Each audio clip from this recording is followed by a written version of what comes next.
A suspected drunk driver was taken to hospital with serious but non-life-threatening injuries after a pickup truck he was driving crashed through a hydro pole and into the side of a house on Hamilton Road Tuesday night. I thought it was an earthquake, I did.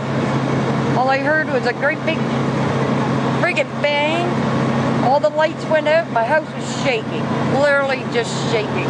The impact of the truck smashed a toilet inside the house and damaged the kitchen area. Nobody inside the house was injured. London firefighters and paramedics worked to free the 51-year-old man from the truck. People at the scene said he appeared to be unconscious. Police are still investigating the circumstances surrounding the crash.